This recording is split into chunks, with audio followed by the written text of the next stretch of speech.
Friends, welcome to my YouTube channel Reena education hub. आज के इस वीडियो में हम सीखेंगे क्लास 11th मैथ्स के सार्वत्रिक समुच्चय या यूनिवर्सल सेट के बारे में। ठीक है, सबसे पहले इसकी हम डेफिनेशन देख लें कि किसी विशेष संदर्भ मतलब अगर कोई विशेष समुच्चय के बारे में आपको जानना है तो संदर्भ में हमें एक आधारभूत समुच्चय पर विचार करना पड़ता है। अगर किसी विशेष समुच्चय के बारे में हमें जानना है तो उसके लिए एक आधारभूत समुच्चय के बारे में जानना पड़ेगा। ठीक है, विचार करना पड़ेगा। तो जो आधारभूत समुच्चय होगा वो उस विशेष संदर्भ के गुणों को स्वयं में समाहित रखता है। ठीक, ऐसे आधारभूत समुच्चय को हम सार्वत्रिक समुच्चय कहते हैं। जैसे ये डेफिनेशन जो है ये तो बहुत टिपिकल हो गई। ठीक है, अगर हम आपको इसके एग्जाम्पल के बारे में बताएं तो हो सकता है आपको बहुत अच्छे से समझ में आ जाए। जैसे अगर आपको मान लीजिए अभाज्य संख्याओं के समुच्चय के बारे में जानना है, अभाज्य संख्याओं के बारे में या अभाज्य संख्याओं के समुच्चय के बारे में के समुच्चय, ये आपका क्या हो गया, विशेष संदर्भ समुच्चय के बारे में जानना है तो आप किसके बारे में सबसे पहले जानेंगे। और अगर आपको मान लीजिए सम संख्याओं के समुच्चय के बारे में बात करना है, सम संख्याओं के समुच्चय के बारे में अगर आपको बात करना है तो आप सबसे पहले क्या करेंगे, इन सब चीज़ों के बारे में अगर आपको जानना है जो इन दोनों चीज़ों के गुणों को या इन सभी के गुणों को अगर अपने आप में समाहित रखता हो तो ऐसी कौन सी चीज़ है या फिर ऐसा क्या आधारभूत समुच्चय जिसके बारे में विचार करना पड़ेगा। तो आप संख्या प्रणाली में जो संख्या प्रणाली है उसके अंतर्गत आप प्राकृत संख्याओं के बारे में अगर विचार करेंगे, प्राकृत संख्या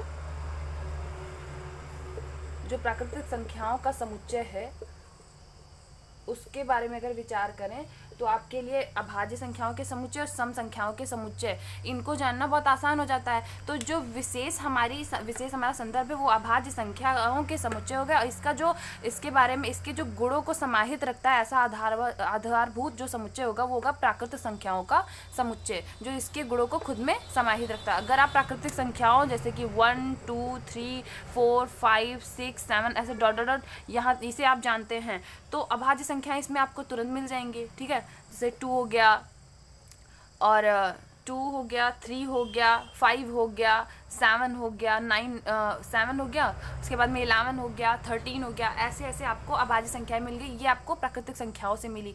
अगर आप सम संख्याओं की बात करें 2 4 6 8 10 ऐसे सम संख्याओं के समुच्चयों के बारे में बात करेंगे तो वो भी आपको प्राकृतिक संख्याओं के समुच्चय जो कि आधारभूत समुच्चय है इसके बारे में आपको जानना पड़ता है या विचार करना पड़ता है।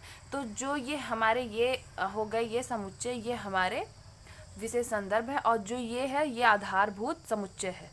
तो ये जो आधारभूत समुच्चय है तो इसे हम क्या कहते हैं, यूनिवर्सल सेट या फिर सार्वत्रिक समुच्चय। ये हमारा क्या हो गया,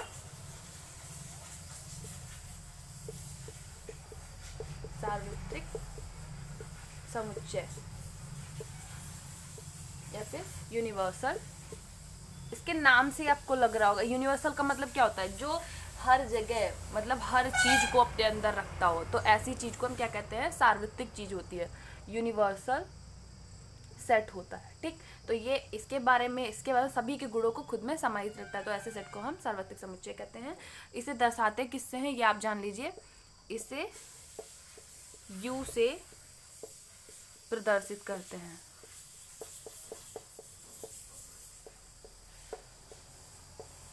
आई होप आपको ये सारी चीज़ें समझ में आई होंगी कि सार्वत्रिक समुच्चय या यूनिवर्सल सेट होता क्या है। मैंने एग्जांपल से समझाने की बहुत अच्छी कोशिश की है।